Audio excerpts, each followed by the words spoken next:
ছোট একটি পুরনো মসজিদ।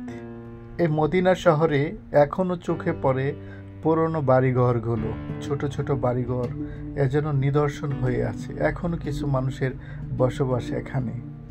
দেখতে দেখতে আমরা শান্তিময় মদিনা থেকে বিদায় নেওয়ার পথে আমরা রওনা করেছি জেদ্দায়।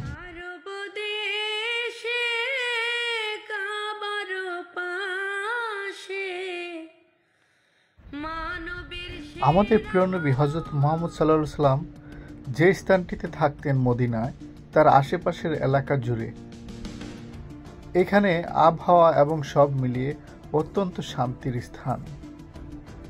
তো আমরা ছুটে চলেছি, আমাদের সাথে আছে আমাদের ফারুক এবং ফারুকের তালতো ভাই।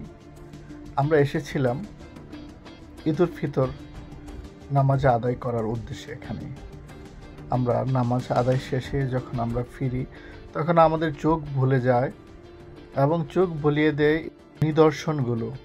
মদিনার এত সুন্দর সুন্দর নিদর্শন এবং অনেকটা ঘনবসতি নয়, পাতলা পাতলা অনেক দূরে দূরে বাড়িঘর, আর রাস্তাগুলো প্রশস্ত। আবহাওয়া ছিল অত্যন্ত সুন্দর, শুধু দেখতেই ছিলাম। এত সৌন্দর্য, পাহাড়ের উপর বাড়িঘর, সব মিলিয়ে একটা অন্যরকম সময় পার করেছিলাম।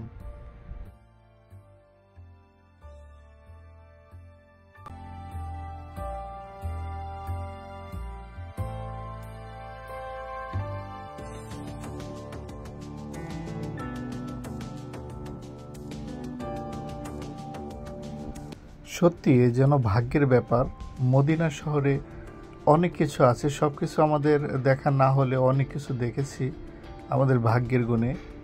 তো গাড়ি থেকে কিছু ভিডিও আমরা সংগ্রহ করতে পেরেছি, তা আপনাদেরকে শেয়ার করে দিলাম এবং আপনারা দেখবেন এবং দেখতে থাকুন মদিনার বর্তমান রাস্তাঘাট ও পরিবেশগুলো। সাথে থাকুন।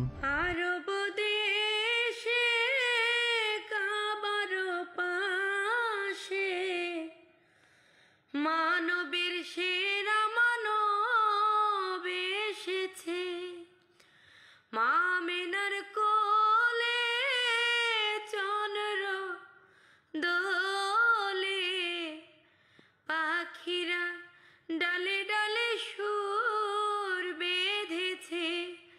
হুজুর এসেছে, হুজুর এসেছে, রাসূল এসেছে, হুজুর এসেছে, রাসূল এসেছে, আল্লাহর বন্ধু এসেছে। আকাশের তারাগুলি, জান্নাতি তারাগুলি, ডালে ডালে ফুলগুলি সৌরভে দুলছে। রাসূল এসেছে, হাবিব এসেছে, হাবিব এসেছে, হুজুর এসেছে। ধন্য ধন্য হয়েছি ধন্য, নবীকে যে ভালো বেসেছে। দোজখ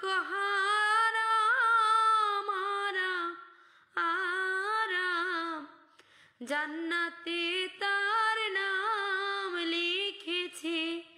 প্রেম হরষে, প্রেম হরষে, রাসূল এসেছে, আমার নবী এসেছে, রাসূল এসেছে, হুজুর এসেছে।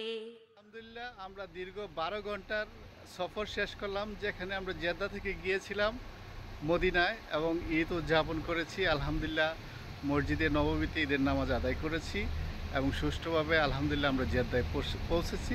আপনাদের সকলের দোয়া এবং আপনারা দোয়া করবেন আমরা যেন সবাই ভালো থাকি প্রবাসের মাটিতে। আল্লাহ হাফেজ।